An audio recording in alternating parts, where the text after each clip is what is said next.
Boa noite, pessoal. Sejam todos muito bem-vindos ao nosso 12º Convetcast. Agora, no novo horário, a partir das 8h30, todas as segundas-feiras, eu e o Fábio estaremos aqui para trocar uma ideia com vocês, trazer algumas notícias, falar sobre técnica de estudo, sobre motivação e sempre aquelas dicas especiais do Fábio ali com dicas para fazer a prova, tá? Dicas de conteúdo.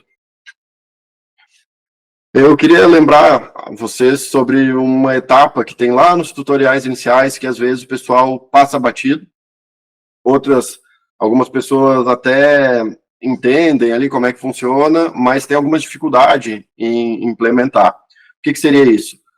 A parte de registro de horas líquidas, que a gente também chama aí popularmente de HBC, horas bunda cadeira, né, que é o tempo de fato estudando, e falar um pouquinho sobre análise de desempenho, tá?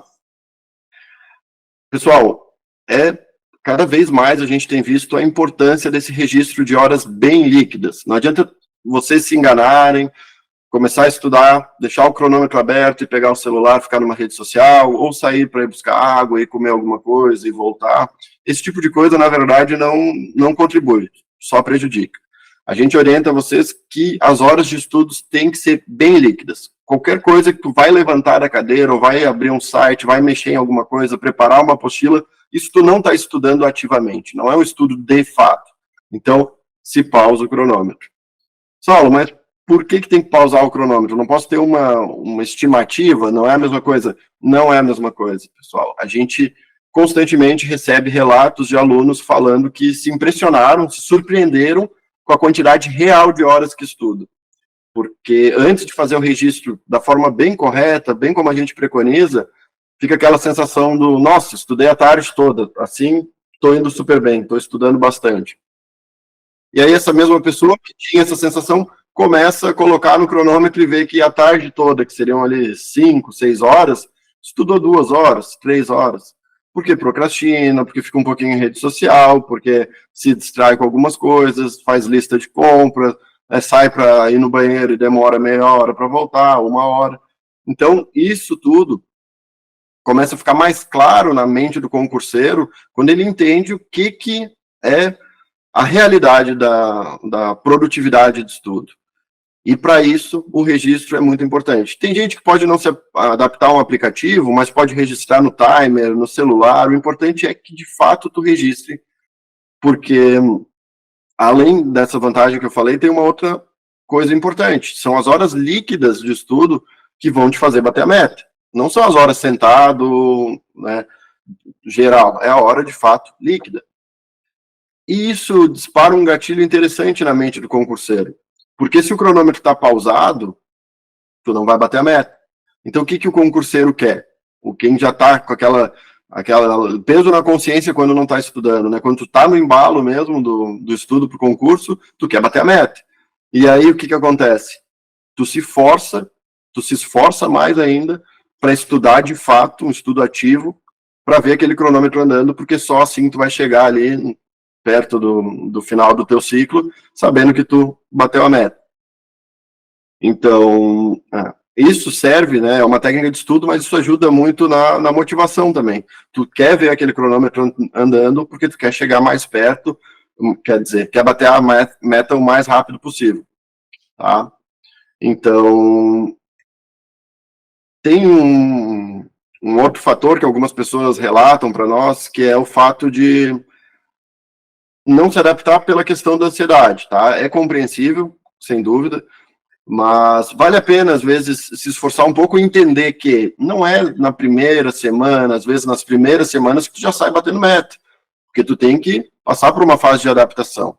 As horas líquidas, de fato, ativas, elas são bem mais cansativas do que as horas brutas. Então, é aos poucos. Uma semana tu estuda um pouquinho mais, na outra, quando vê, tu começa a bater a meta, tu pega o hábito de estudar, quando vê, tu tá passando da meta.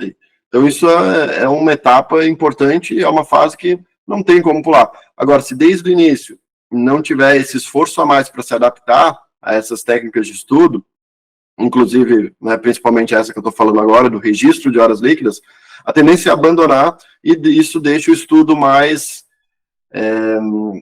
menos metódico e menos sistemático. E lá na frente a gente sabe que meia horinha a mais ali por dia ou por semana faz diferença. Quando chega lá na frente, a gente está falando às vezes de 100 horas a mais de estudo, que tu trocou aí por procrastinação, por televisão, por rede social, por Netflix, essas coisas. Tá? Então a gente pede para testar. Outro detalhe importante, análise de desempenho. Algumas pessoas também relatam que, por questão de ansiedade, preferem não registrar nem tempo e nem desempenho nas questões. Porque vê que vai mal, se sente mal. Mas também é o seguinte, a gente, com 4 anos de Converte, a gente não conhece ninguém que já sai com uma porcentagem alta de acerto. Isso é muito normal no início. E outra coisa, quanto antes começar a registrar, melhor para a técnica funcionar. Porque se tu começa lá no início com uma nota baixa, tu vai vendo a tua progressão. Tem gente que espera muito para começar a lançar, o desempenho em questões espera estar bem, com notas boas, só que daí o gráfico fica constante e fica com aquela impressão de que está difícil subir. Por que isso acontece? Porque lá no início, quando tu está com 50%, 60% de acertos, para te subir ali para 70%, não demora tanto. Agora tenta subir de 80 para 90 para te ver. Demora muito, pessoal. Demora muito, né? A curva de Gauss. Vocês estão tentando chegar naquela porcentagem ali que é muito desafiadora, que tu tem que ter uma bagagem muito grande. Então, o gráfico ele é assim e depois ele não vai subindo tanto. E, infelizmente, né, quem às vezes quer se poupar de ver suas notas baixas ou o tempo de estudo, a gente perde um início que é importante, que é motivador. Tá? Por isso que eu comentei que essa questão ela é importante como técnica de estudo, mas também como motivação. Então, né, sabendo que os concurseiros têm esse desafio e precisam de ferramentas para registrar as horas líquidas e o seu desempenho, né, a gente recentemente passou a etapa de testes dos nossos monitores, depois alguns alunos testaram, e agora a gente está passando para todos que tiverem interesse. Saulo, por que não faz para todo mundo assim? Para nós até seria mais fácil, porque o Excel, tudo aquilo, o PDF que vocês recebem, isso dá bastante trabalho. O aplicativo, ele é um pouco mais automatizado. Mas tem gente que está num ritmo frenético, aí, estudando para o mapa, e que 15 minutos, 20 minutos, meia hora para aprender a usar isso aqui, às vezes não é interessante. Então a gente respeita, a gente está deixando opcional. Então, por um bom tempo, a gente vai deixar nesse sistema. Quem quer manter o ciclo em PDF, vai manter em PDF. E, claro, os novatos já vão iniciar com um aplicativo, porque assim a gente vai renovando. Tá? E qual que é a vantagem, Saulo? Por que vocês criaram esse aplicativo? Porque a gente tentou desenvolver um aplicativo, essa é a primeira versão dele, nós já temos planos de trazer mais recursos para ele, obviamente, né? Mas ele já traz o que a gente considera essencial para um concurseiro conseguir fazer o registro das horas e das questões e dos simulados, e é o suficiente para a gente ter acesso a esse desempenho. Então, todo o nosso banco de questões, que atualmente é baseado em Excel, que os alunos têm que nos mandar, a gente não vai mais precisar desse envio. O pessoal na correria acaba atrasando, daí em vez de mandar no primeiro sábado, manda no meio da semana, ou manda na outra. Só que a gente só faz o download logo depois do primeiro sábado. Então, acaba que muita gente fica com esse atraso, quando a gente vai dar o feedback, a gente tem esse empecilho. E agora não, agora em tempo real a gente vai receber. E o aplicativo vai permitir que a gente faça o quê? Que a gente passe para os monitores de vocês um link e eles conseguem tanto ver as notas de vocês, quanto os indicadores que a gente tem no Convert Analytics. Então a gente consegue ver, por exemplo, bota mapa lá, a gente vê qual foi a nota de corte, o último colocado, que nota que ele tirou no último concurso, qual foi a nota mais alta, a gente consegue ver as médias de todos os nossos alunos, a média somente de quem vai fazer o concurso X ou Y, Z. Então a gente consegue ver a média mensal, abrir o mês e ver por matéria como é que esse aluno está. Tem uma série de coisas que a gente consegue ver, só que por enquanto ele é muito limitado. Agora a gente vai conseguir permitir que os monitores consigam acompanhar vocês mais de perto, né, e façam pequenos ajustes em parceria com vocês em um formato mais rápido aí. Ou seja, tudo isso para falar que agora o aplicativo de vocês, ele vai ter registro de questões, registro de tempo, cronômetro, lançamento de simulado e até o próprio planejamento. Para quem não lembra, aqui, ó, para quem não lembra, né?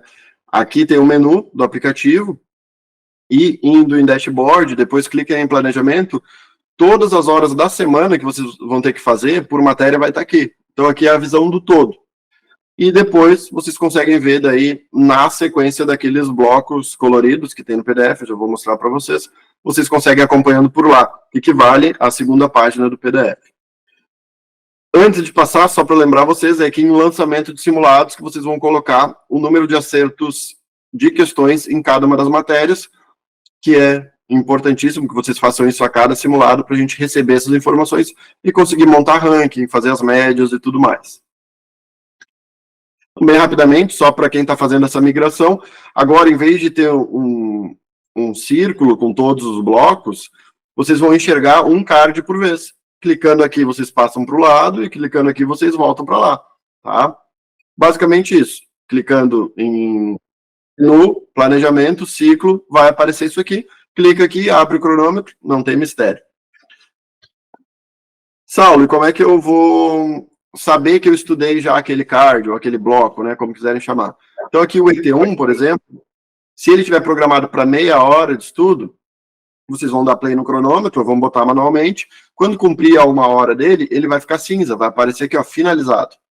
Ah, Saulo, mas ET1, eu tenho 1 hora e é meia hora de questões e meia hora de apostila, de revisão. Enfim, depende da etapa que vocês estão.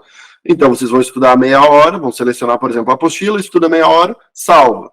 Depois abre de novo, faz meia hora de questões e salva. Vai aparecer também aqui finalizado. E depois que ele ficar cinza, não consegue clicar de novo. Então, é uma forma de organização de vocês.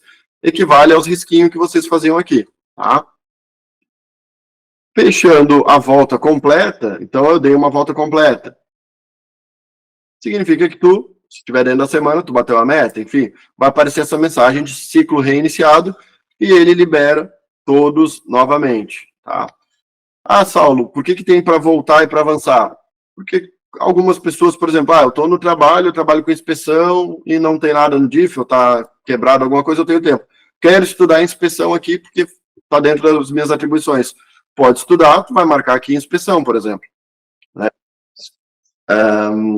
Se tu tá, sei lá, tá viajando e não levou as apostilas, vai só fazer questões. Tu pode ir voltando por aqui e escolher o bloco que tu quer. Mas sempre revisem, porque vocês não vão conseguir zerar ele sem que todas as matérias estejam congeladas, assim em cinza, como tá aqui. Beleza?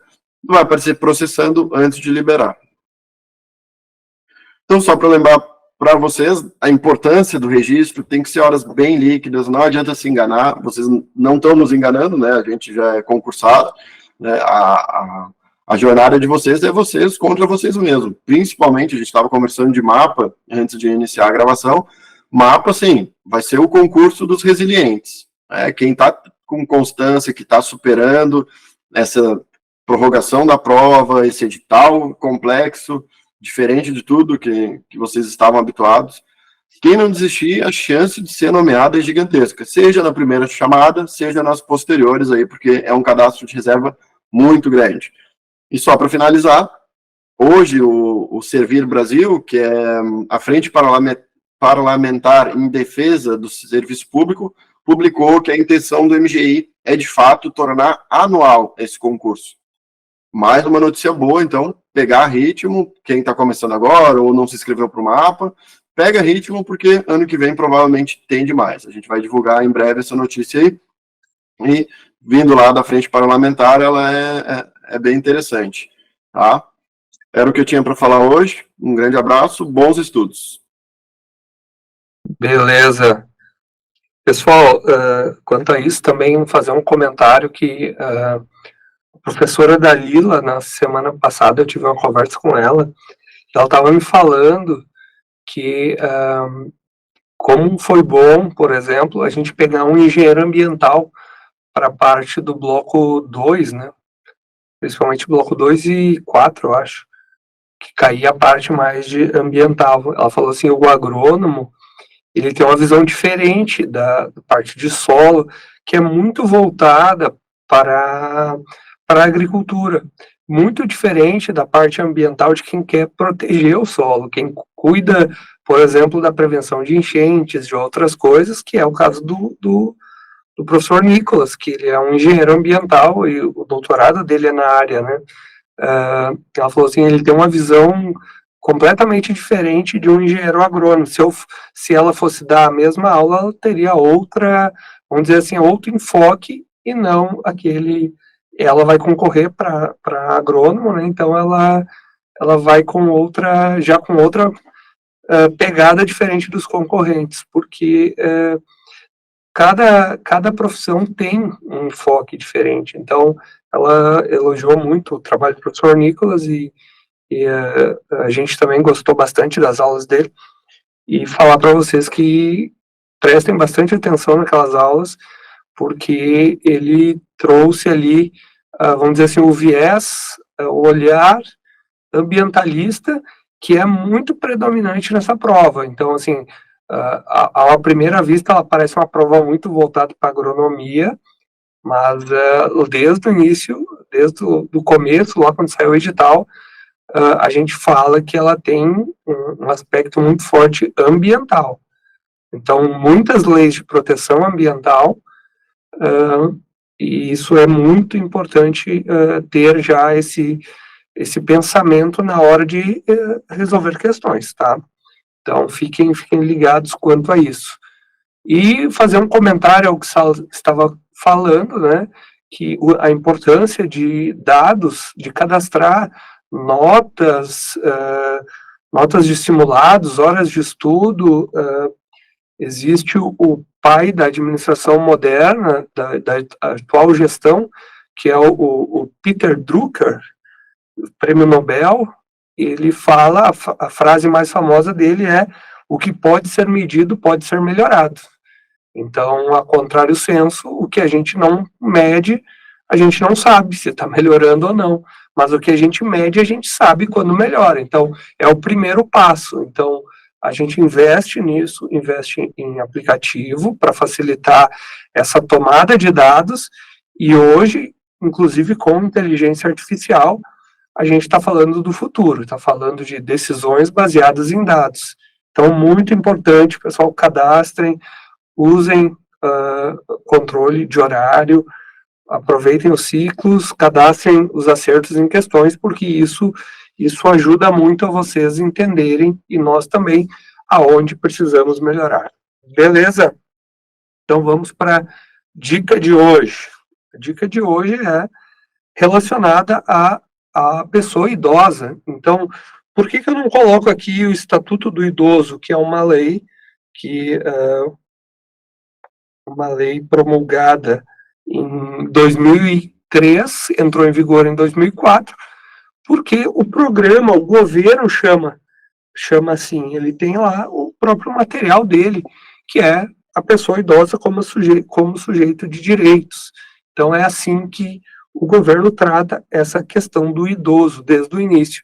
Então traz um programa, e a primeira coisa que eu preciso falar com vocês é quem é o idoso. Então, essa talvez seja a questão mais recorrente em prova, saber quem é o idoso. Então, vocês já devem saber quem que é a pessoa idosa.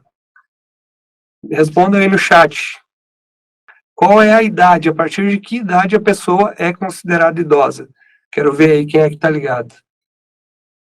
Olha só. Já foi questão de simulado, né?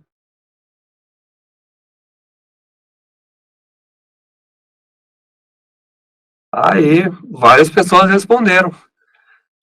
E a resposta completa é depende, depende. O ponto de vista jurídico, olha só, ponto de vista jurídico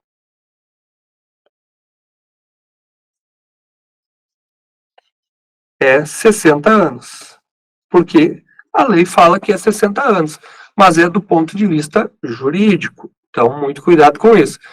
A questão precisa deixar clara, não, se ela estiver falando de direito do idoso, pessoal, considerem 60 anos. Se for segundo a medicina, segundo outras interpretações, outras linhas, então não é uma idade fixa, tá? Então, muito cuidado com isso. Mas, do ponto de vista jurídico, volto a reforçar, é a pessoa com 60 anos. E onde que a gente vai achar essa informação, pessoal? Deixa eu passar o slide aqui, pegar meu mouse. Aonde que a gente vai ver essa informação? É lá no Estatuto do Idoso, que é a lei 10.741, de 1º de outubro de 2003. Olha só, ela completou 20 anos. Olha, isso é importante. Pode estar aí um motivo para ser cobrado na prova. É o Estatuto do Idoso. É uma lei federal, ela vale para o país inteiro, e ela regula os interesses e garantias dos direitos das pessoas idosas. Então, ela é vigente desde 2004, ela teve um período ali de vacância, entrou em vigor em 2004, e hoje ela é o principal instrumento de cidadania e proteção às pessoas com idade superior ou igual a 60 anos. Então, ela regula direitos assegurados às pessoas com idade maior, igual ou superior a 60 anos de idade. Essa aqui é uma informação muito relevante para a prova, principalmente uma questão que mistura conceitos aí, principalmente jurídicos e não jurídicos. Por quê? Porque eu falo isso, pessoal? Tenho visto muitas questões que não são apenas do Estatuto do Idoso, mas trazem outros conceitos, muitos deles a gente conhece do dia a dia, tá? Mas o Estatuto do Idoso é super importante. O que mais? O que temos que saber? De quem é a obrigação de cuidar da pessoa idosa? Então, a obrigação é da família, da comunidade, da sociedade e do poder público. Ou seja, se a gente for resumir aqui, ó, coletividade. No programa, eles usam esse termo para se referir a todos esses entes aqui, todos esses agentes. A quem cabe assegurar a pessoa idosa? Ó, prioridade, efetivação de direitos à vida, saúde, alimentação, educação, cultura, esporte, lazer, trabalho, cidadania, liberdade, dignidade, respeito e a convivência familiar e comunitária. Olha que importante é esse final aqui, ó. É direito do idoso à convivência familiar e comunitária. Então é direito do idoso ter essa convivência com outras pessoas, não ficar isolado. Então, muito importante esse artigo aqui. Considero ele um artigo de suma importância para a prova de vocês. Opa! Ai, o que eu fiz aqui?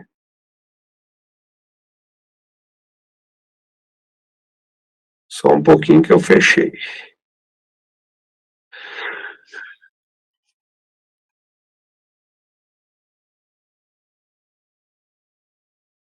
Ok? Então, voltando ao Estatuto do Idoso, pessoal, o que temos que entender? Que ele tem um objetivo, ele não é a primeira legislação que trata de direitos dos idosos, mas ele, vamos dizer assim, ele condensou outros direitos e ele ainda atualizou. Então, o que mais assim, ó, a gente pode trazer para conceito de prova que vocês têm que ter em mente? Assim, ó, ele garante prioridade. Por quê? Se a gente for ver, esses direitos aqui, eles já são assegurados pela Constituição, mas referente ao idoso, ele traz prioridade ao idoso. Então, depois, amanhã, na revisão, a gente vai tratar mais a fundo esse tema, vocês vão ver que direito ao atendimento prioritário em órgãos públicos, privados, prestadores de serviço à população, prioridade de atendimento por sua própria família, em asilos, ele tem prioridade, ele tem garantia dessa prioridade, tá? Então, isso vem para a prova. Quem deve garantir, assegurar esses direitos é toda a coletividade, família, comunidade, sociedade e poder público. E o que se garante? Garante prioridade de direitos que já são assegurados a todas as pessoas, em regra, tá? Então, importantíssimo. Outro artigo aqui, para a gente não se alongar muito hoje, mas outro artigo que eu considero os três mais importantes é o artigo 17. Por quê? Porque ele é um artigo que ele cai em prova, ele já tem questões, então, assim, são raras as questões sobre esse tema, mas o artigo 17, ele repete um pouco. Então, a pessoa idosa que esteja no domínio de suas faculdades mentais, ou seja, ela ela tem ali a capacidade de discernimento, ela tem assegurado seu direito de optar pelo tratamento de saúde que lhe for reputado mais favorável. Então, ela pode escolher o tratamento que ela considere melhor para ela. Então, em outras palavras. E não estando ela em condições de proceder a essa opção, por quem vai fazer? Então, estamos falando aqui de tratamento de saúde. Primeiro é o curador. Então, quem que é o curador? É o responsável por essa pessoa idosa. Então, quando a pessoa idosa for interditada, é o curador, ou seja, ela não tem plenas faculdades mentais. Então, a pessoa que já tem uma certa idade, está com Alzheimer, está com alguma doença degenerativa, alguma perda da função cognitiva, então ela pode ser nomeado um curador, ou seja, aquele que vai representar essa pessoa, vai ser o responsável por ela. Ou também pelos familiares, quando essa pessoa não tiver curador, ou este não puder ser contactado em tempo hábil. Imagine uma situação, pessoal, uma pessoa idosa, ela está numa cidade, mas não tem nenhum filho próximo e ela não está em suas faculdades mentais. Então, pode ser nomeado um curador, e essa pessoa se torna, representa, então, o responsável por esse idoso. Se ainda não puder ser os familiares, então vai ser o próprio médico quando ocorrer iminente risco e não houver tempo hábil para consulta a curador ou familiar. Então a pessoa está internada, está numa situação, por exemplo, um AVC, alguma coisa que precisa ter uma intervenção naquele momento, não tem ninguém próximo ali, então o médico vai poder tomar essa decisão. E pelo próprio médico, quando não houver curador ou familiar conhecido, em que deverá se comunicar ao fato ao Ministério Público. Então, eu imagino que uma situação de um morador de rua, uma pessoa idosa que não, ela chega ao hospital desacordada e não sabe, não tem condições de identificar sua família, ela está desacordada, uma situação assim, o próprio médico vai poder também tomar a decisão e deverá comunicar ao Ministério Público. Ok? Então, são os três artigos mais importantes. Vamos ver como é que isso aí é cobrado em prova, então. Deixa eu desaparecer.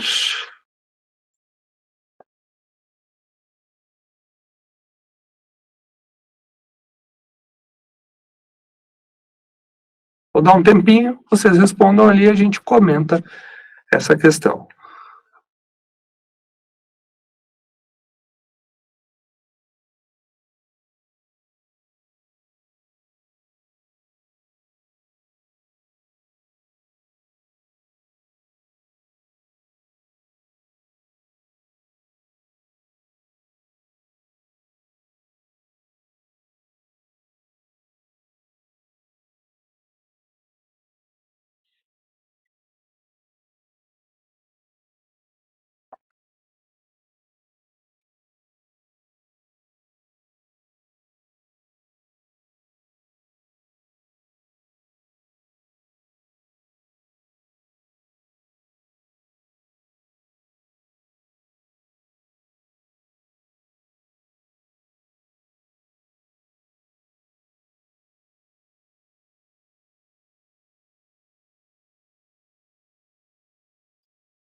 Beleza, beleza. Então, relembrando aqui, pessoal, olha só, olha a situação. O Rui, ele tem 82 anos de idade, está em posse de suas faculdades mentais, ou seja, ele está, está consciente, sabe o que está acontecendo, em plenas faculdades mentais. Recentemente descobriu que tem uma doença degenerativa, mas ele ainda está em suas faculdades mentais, e resolveu iniciar um tratamento alternativo. Mas seus filhos não concordam, olha só. Então temos uma situação aqui, o Rui, ele já é idoso, legalmente ele tem mais de 60, tem faculdades mentais em dia, e descobriu uma doença degenerativa, e ele quer um tratamento alternativo. Mas os filhos não concordam. Vamos relembrar o que falamos ali na legislação, o artigo 17. O que a gente falou? Que cabe ao idoso, à pessoa idosa, que esteja no domínio de suas faculdades mentais, o direito de optar pelo seu tratamento de saúde, que lhe for reputado mais favorável. É isso que a norma nos falou. Mas cabe ao curador fazer a opção pelo idoso interditado. Então, lembrando, o que é o curador? Então, o curador é a pessoa que é encarregada pela justiça de cuidar dos interesses de uma pessoa que é impedida de fazê-lo. Então, seja por uma doença, seja pela questão da idade, uma criança, um menor. Então, tem o curador, que é essa pessoa encarregada pela justiça de representar o incapaz. Então, o que a norma fala? Que se a pessoa é interditada, ou seja, ela não está em suas faculdades mentais, é o curador que vai decidir. Quando o idoso não tiver curador, ou este não puder ser contatado em tempo hábil, e tiver risco iminente, daí é o médico, os familiares, quando não tiver curador, ou quando não tiver tempo hábil, cabe ao médico. E também outra opção que vai ser o médico, quando o idoso não tem curador e nem família. Então, são 4 situações. 2 delas são o médico, ou seja, não tem tempo hábil de contatar a família ou o curador, ou quando o idoso não tem. Quando tem curador, ele vem na primeira opção. Quando não tem curador, são os familiares. Então, em razão disso, pessoal, é a opção A, né? Por quê? Porque ele está em plenas faculdades mentais. Aqui a gente consegue matar a questão. Os filhos de Rui são responsáveis legais, não necessariamente, e devem decidir por ele, uma vez que Rui tem mais de 80 anos. Não fala sobre isso no Estatuto da Pessoa Idosa. Rui poderá escolher livremente seu tratamento, ok, desde que reconhecido pelo Conselho Federal de Medicina. Também não tem nada a ver isso aqui. Caberá ao profissional de saúde responsável pelo tratamento da pessoa idosa direcionar o seu melhor tratamento. Poderia ser, se o Rui não tivesse em plenas faculdades mentais, não tivesse um curador ou familiar, ou ainda fosse uma situação sem tempo hábil de contactar essas pessoas. O Conselho Municipal da Pessoa Idosa tem competência para atuar e arbitrar nessa situação. Não tem nada a ver, então, gabarito, letra A, parabéns, vocês acertaram essa questão. Tá bem? Então, encerro aqui a nossa dica de hoje, e amanhã teremos uma revisão sobre esse assunto. E desejo um bom descanso a vocês e até amanhã.